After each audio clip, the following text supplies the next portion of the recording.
This is a mouthful.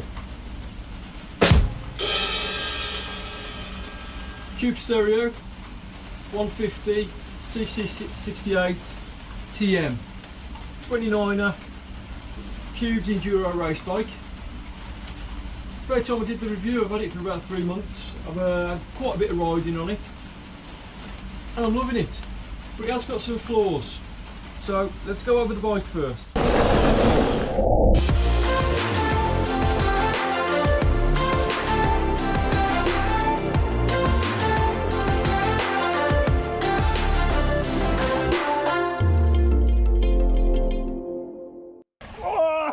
So we've got some Newman Evolution wheels, aluminium rims, fantastic sounding hub.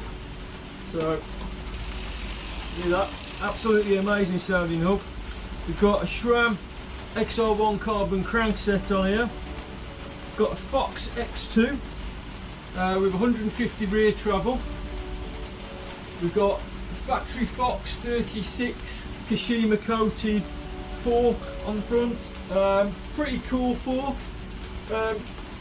Quite stiff compared to the RockShox Lyric, which I was used to before I had this bike. Got a GX Eagle drivetrain, but we've got an SX chain on there. I've had it about 3 months. Obviously I don't know how much punishment it got from the previous owner. The bike was about 6 months when I bought it. But it's not stretched at all, so the SX chain are pretty good, to be honest, and nothing's really worn out, so that's good. I've got some code brakes, so the standard code brakes, quad piston front and back.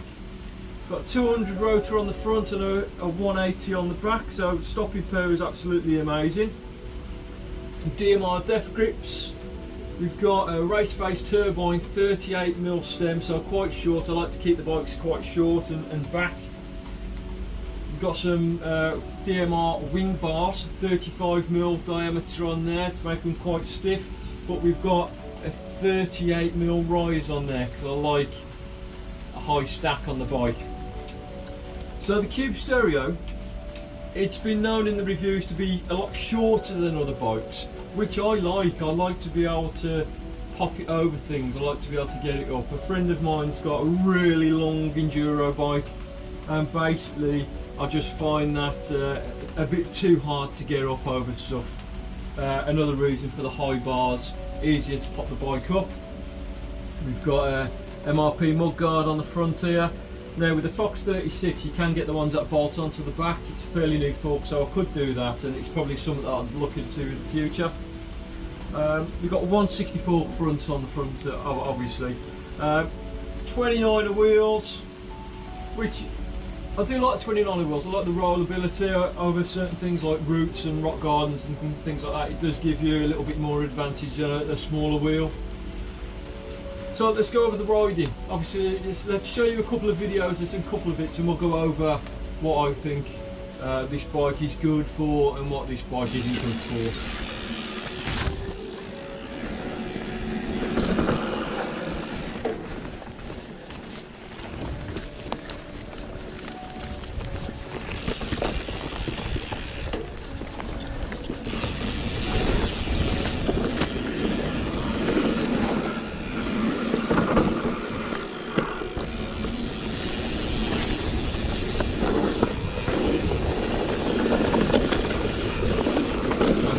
So what I think this bike's good for. So the bike is nice and light, weighs about just under 13 kilo, which is actually about the same weight as my steel hardtail. It's a carbon frame, it's C68, so it's the higher grade of carbon, if you like. Not that I know the difference because I haven't ridden a C62, but I think both bikes are equally as good, to be honest. So it's a 12-speed Eagle drivetrain.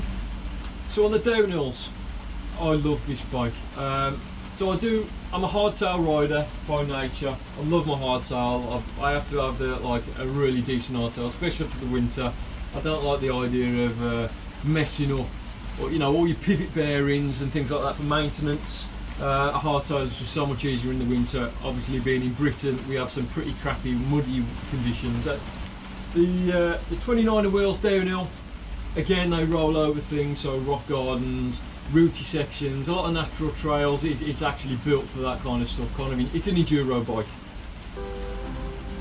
What it's bad for, and this is me personally, a lot of people don't know, any difference.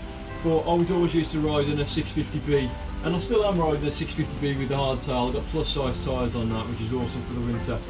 Uphill, I find the 29ers. Obviously you've got to get those bigger wheels moving. We've got like 30 to 40 mil higher on the wheel than the 650 plus. So the rotation of that wheel uphill is a bit of a slog. And just to find the right gear for you to get these up the hills, the same hills as a 650B, it is harder than a 650B bike. But other than that, it's brilliant. It's like an absolute magic carpet. And Cody Brennan, for example, I've put a few clips up here of Cody Brennan. So much easier to go over these obstacles. It is so smooth. And once you've got the shocks set up to the way that you want, and this is another point I'm going to go over. So if you buy a bike and it's the top of the range, you're probably going to have like an ultimate or a factory suspension. So obviously Fox 36 factory, and we've got an X2 factory. Everything has to be adjusted, and this could be a plus and this could be a minus. So for me, I'm not really into the setup of bikes. I like to set them up, dial it in for a couple of weeks, and then just go and not worry about it. You can't really do that with the factory suspension. You've got a high speed and a low speed rebound, a high speed and a low speed compression, and depending on where you go, you might want to have to retune that, and it ain't as easy as retuning just on the cuff. If I turn the bike around so you can see it a little bit better, and I'll take the shock for an example. So you need a 3mm and a 6mm Allen key to do both of these to get the adjustments out of them. So if you want to adjust it for a certain part of trail, you're going to have to bring an Allen key to do that, which is a bit of a pain. Everything else, a normal shock, a lower spec shock, you can just move the gauges or twist it round. You can't do that. The only thing you can do that with is the compression to make it soft and firm. So that's all I could do basically. I keep my shock and my foot pretty much in the centre of all the settings, and then I just use the soft and firm. So if I'm going uphill, I'm going to put it on firm so there's not as much bobbing. When it's downhill, I knock the shock off, I knock it off onto the softer setting. Sometimes you forget, but to be honest, it doesn't really matter because the suspension system's that good on these bikes that it's going to cope anyway. Yeah, I love it. I've come off it a few times, but you find that when you get a better bike, you will find that you'll come off, because a better bike means you're pushing more and it's more capable, it gives you more confidence, and all of a sudden, bang, you do something, you come off. And I've never damaged it. It's pretty bulletproof, which I absolutely love. It feels faster, it does feel faster, downhill especially. Uphill, it doesn't feel faster, but you are going faster, if that makes sense. Obviously you've got the bigger wheels, it is a little bit harder to move them. But I've noticed on Strava, some of these uphill sections on this bike, even though it feels like a slog, I've still got a better time out of it. This is my second cube bike, and cubes are a little bit underrated. Really are compared to the other ones.